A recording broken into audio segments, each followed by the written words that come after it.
Warm, cold, stop it. A girl can catch a cold like this. Okay.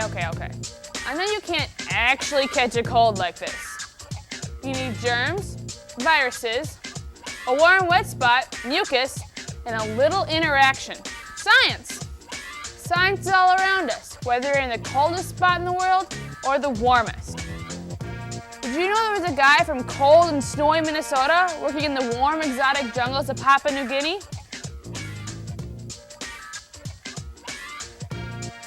Yep, he's a scientist working on action, reaction, and interaction. He even grew up right here in Minneapolis, a regular guy like you and me. He even went to Tuttle Elementary School. You know who George is? Who? The president? George really made an impact on that school. How about we meet him?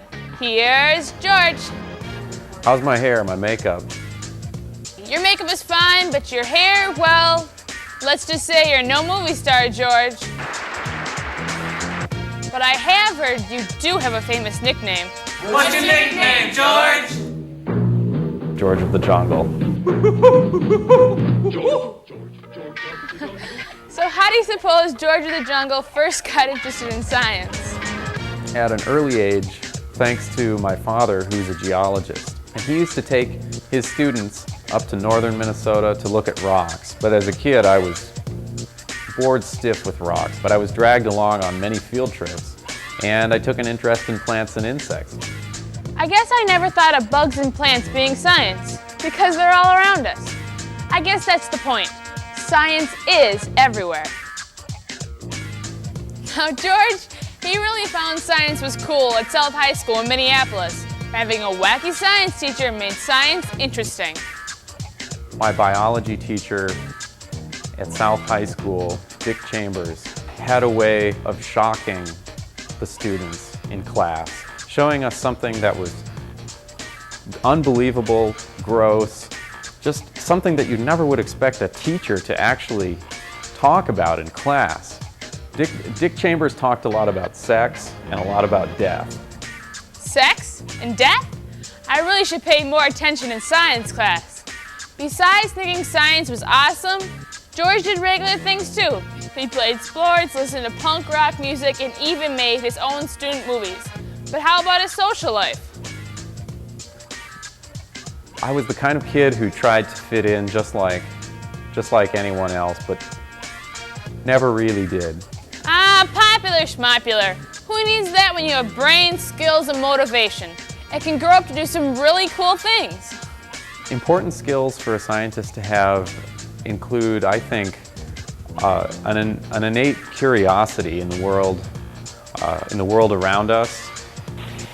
Probably the most important thing beyond asking questions is the ability to observe and paying close attention to things that many people would never even bother to look at can reveal a lot about the world around us. So I think curiosity, observation, creativity, these are the kinds of skills that scientists need.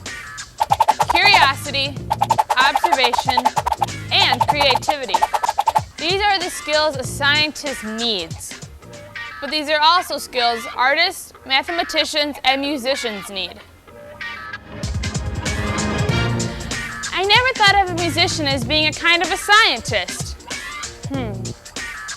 Now I am curious. Let's go find out if anybody around here knows what George is interested in. Figs. Do you know what a fig is? A what? I don't think there's such a thing. Is this a fig? Yeah, it's a fig. Okay. Hello class, today I'm going to teach you about figs. Figs are in the genus Ficus. They can be trees, they can be shrubs, and climbing vines even. They are also characterized by a very unusual kind of fruit called the fig. There are hundreds, and even more hundreds of species of figs throughout the world. Scientists like me study figs as a microcosm of today's ecological system. Figs can also be very weird, and figs can be tasty, but to George, they're just plain interesting.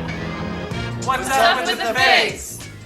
It turns out that figs are a very important group of plants in tropical forests around the world. They're an important source of food for many tropical animals, and I'm especially interested in the interactions that go on between plants and animals. The fig plant is important to the tropical forest. That's good. The fruit is a major food source. That's good. And you're interested in the interaction between plants and animals. That's good. Now, George, you could have chosen to study anything. What really makes you want to choose the fig over, say, the Venus flytrap? Now that's interesting. It turns out that figs are even more interesting than Venus flytraps. Many people aren't aware that the fig itself is a kind of a trap, and it traps its pollinating wasp inside.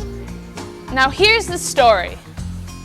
An adult female wasp leaves the fig in which she was born to find a place to lay her eggs. As she flies away, she collects pollen from the fig flower. When she finds another fig of the right species, she pushes her body inside of a tiny opening and deposits her eggs, as well as the pollen she carries from her birthplace. After finishing the job of pollination and egg laying, the female wasp dies inside of the fig. When her eggs hatch, her offspring will feed on the seeds developing in the fig fruit. When the young wasps reach adulthood, the males chew their way out of the fig, creating an opening for the females to escape and continue their life cycle. Male wasps have only two jobs in life, chewing and mating with females. Wow. Action, reaction, and interaction, all within the teeny tiny space of a fig flower and fruit. Whew. I guess there's more to the fig than just the big fig Newton. I love those cookies. I wonder if you can eat all different types of figs.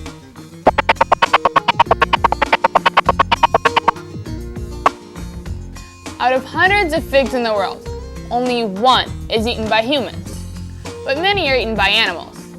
But do figs have other uses? The villages in New Guinea where I've been working, people don't have access to modern health care, and they use a lot of plants in traditional medicine. For example, fig leaves contain a kind of sticky latex that local people will often use to treat wounds, just like a Band-Aid. So if someone has a cut or a scrape on their finger, they'll take this milky latex and apply it to the sore, and it'll dry on just like a plaster. It turns out that in addition to forming a Band-Aid over the wound, this latex has an antibiotic in it. And so this traditional medicine turns out to actually have a real medical potential. Cool! A living Band-Aid! And the fig plant lives right here at the Bell Museum on the University of Minnesota campus. But in the garden here at the Bell Museum, we've got about 30 different species of figs from the wild that I've collected and are on display. We've got everything from big trees to climbing vines to strangling figs that attack other plants. There's a huge diversity of figs in the world.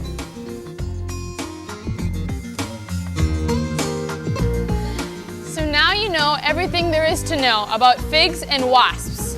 Right, George?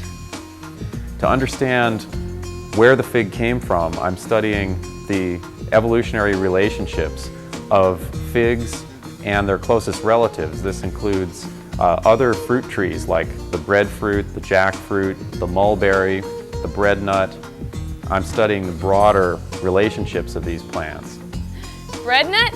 I thought that was something my grandmother made. I guess I've got a lot to learn. I wonder what else there is to know about Papua New Guinea. There are at least 20 times more species of plants in Papua New Guinea than there are in the state of Minnesota. But we don't know exactly how many more because most of the island remains unexplored. And this is a big area, larger than the size of the state of Texas. New Guinea's forests are one of the last great biological frontiers on Earth. Their incredible diversity is what makes them so interesting. George and a whole group of other scientists working there are concerned about what will happen to our planet in the next several decades as a result of things like global climate change, human development, and in particular, deforestation in the tropics.